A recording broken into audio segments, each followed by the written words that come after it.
Hello folks, and welcome to Morning Coffee with Maddog Merv. Should we see what we got going on the channel today? Morning Coffee with Maddog Merv today. Got our French roast this morning again. Bagel. I wonder I'm a big fat guy. I mean, And then holy they cow. I always had a schmear. A schmear. Probably going for my bagels. Oh my gosh, I can't even believe it. I have no clue. And I got a bunch of chores to do. Oh, who wants to do that? So for today's shout out, I actually have two of them.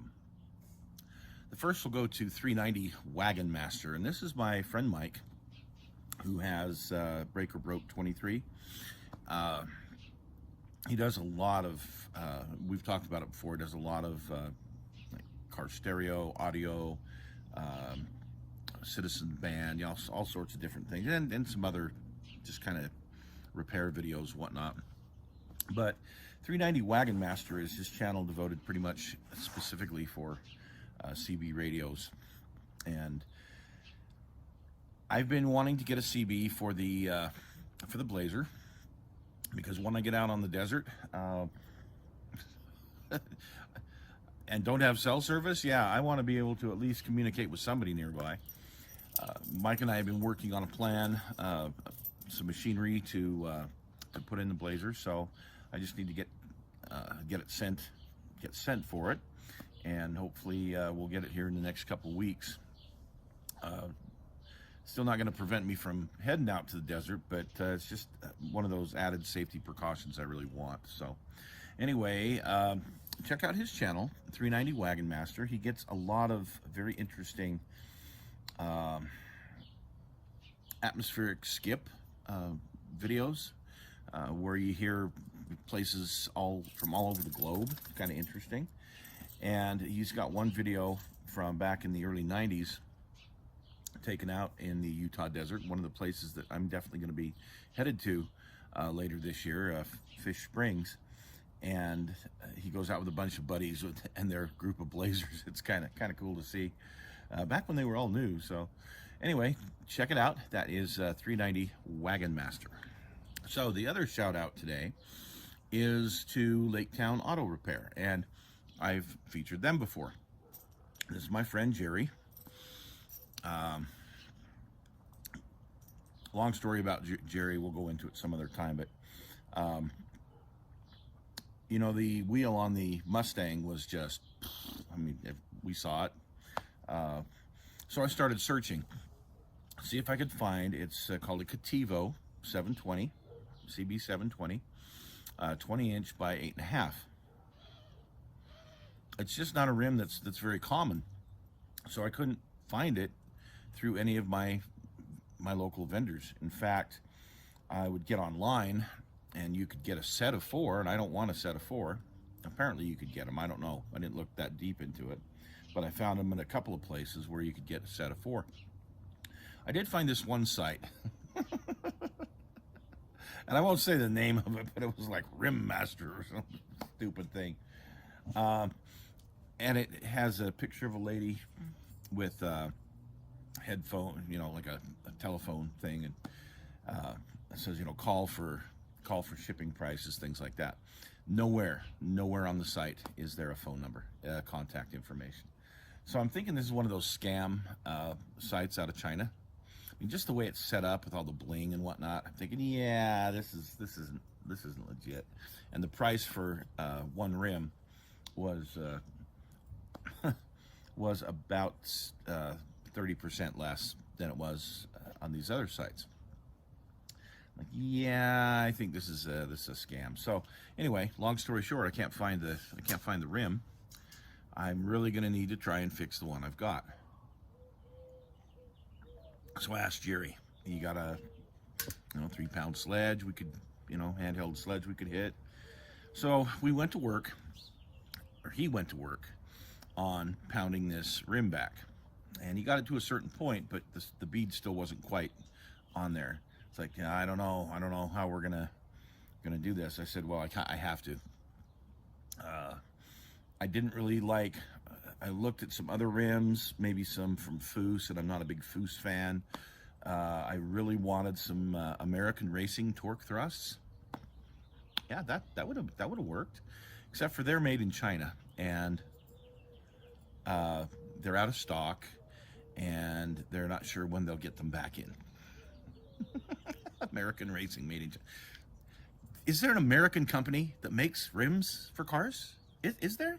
I'm just wondering, because I'm really sick and tired of all the stuff coming from China. Sorry, I am. I am so sick and tired of what our country's done to itself.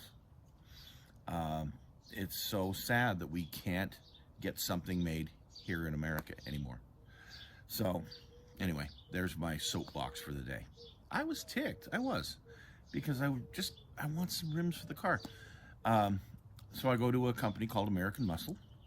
They have some rims that will work very nice, like GT500 rims, you know, more modern. Things that would work. Price was okay, but man, pretty steep, honestly. I mean, come on. Back in the day, you used to get a slotted, you know, 5-slot mag rim for $20. I can't make this up. In fact, I'll find the article that I recently saw. I mean, Krager SS's were expensive. They were like $34 a piece. Yeah, I know. So anyway, I thought, well, maybe I'll just get 2 rims. That's going to put me back about $700 with shipping, and but I couldn't find anything I really liked. I like the Cobra R style rim, or, you know, anything like a Shelby GT500. So I said, Jerry, we got to do this. I got an idea. Let's heat this thing up. So we take a torch, we heat it up. We being he heated it. I grabbed the sledge and I pounded the crap out of that thing. And yeah, I missed a few times. Dinged it up pretty good. But I got to tell you, we got it back together. We got it to seal. And we put some air in it, a little bit of bubbles here and there. Thought, this isn't gonna cut it. Dang it. Well, I put some Fix-A-Flat in it, aired it up, and for over a week, no problem, except it starts going low. And I thought, great. Take it into the tire shop because my back tire's low and it keeps going low. And the tire shop says, well, you've got a nail in both tires. And I told them what had happened. They said, okay, we'll check it out. They bring my car back to me. And I said, so did you run into problems with the rim? No, we just dismounted the tire, fixed the nail that was in it, put some bead seal on, put it back in, balanced it. There you go, because that's the one thing, it had to be balanced. I couldn't do that, you know, when we aired it up. So I'd get to about 60 miles an hour and it'd start getting this wicked shimmy to it. Anyway, the tire shop, that's all they did. They fixed the nail, they put some bead seal, and I'm good to go. We were able to pound that thing back. Can you believe it? So my shout out to Laketown Auto, my friend Jerry, for helping me get that done. Awesome. I hope that you guys really liked that show that we did on What's in the Box. It was, you know, I haven't been doing a lot of armor stuff lately. I really wanted to throw something in. And, well, this episode of What's in the Box, I had some armor projects to show. So, you know, hopefully you armor guys got your fix for the month. We've got a lot of stuff coming up on the shows here. So I think we're going to do, I think tomorrow is some figures. I've done I've done several figures, and we're talking 1/24th, 1/25th, or 1/35th. And the military figures that I've been doing in 1/35th over the past few years, I don't paint figures very well. I don't do their faces well. I just don't have the patience for it. I've tried watching the different videos. I've tried some of the different colors. I am not a figure artist. And for those people that are, it is a real talent. I mean, those are very gifted people that can make figures look good. It's not just something the average guy can, you know, make look awesome. So you will get to see Mr. Average Guy's figures. The Chevy Blazer, got it painted. Yeah. So recently I reviewed that 78 GMC with the camo on it, and I wanted to build it pretty much from the box using the decals that were there, because I want you to see how they look. I want you to see how they turn out, and I want to take you along. If there's any problems or anything, we'll take a look and together, you know, see what it is you'll be facing if you get this kit, if you haven't got it already.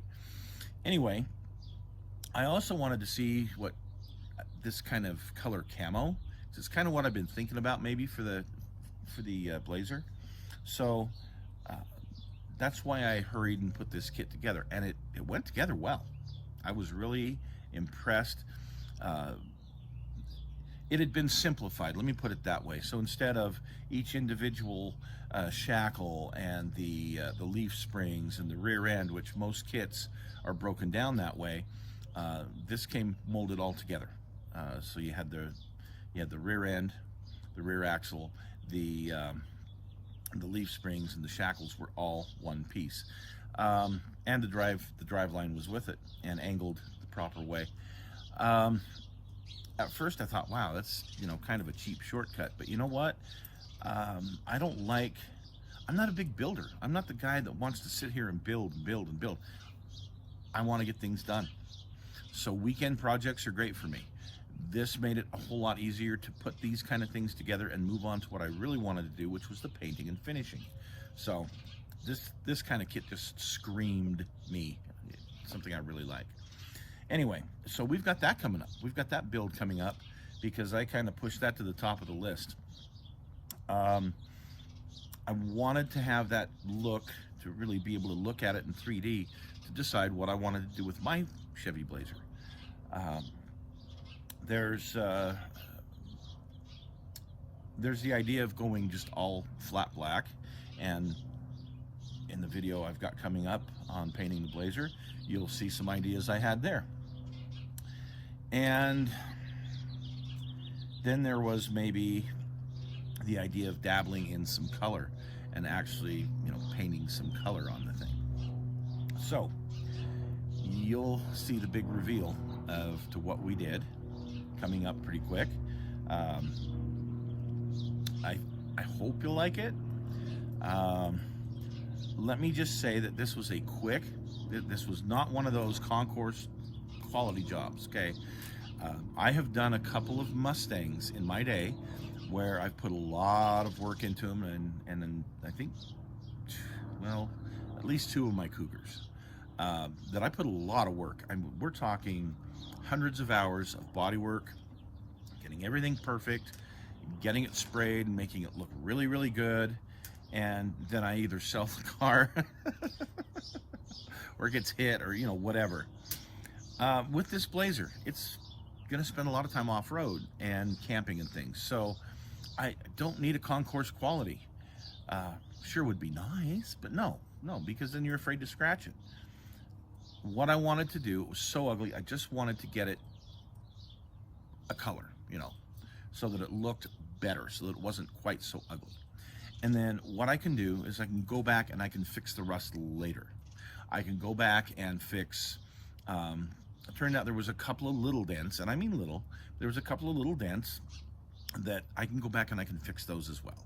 So the body issues, this gives me the time. It looks decent, I think. It looks very, very different than what it did before, but at least now it gives me the time to work on the body over time instead of driving around this ugly POS, okay?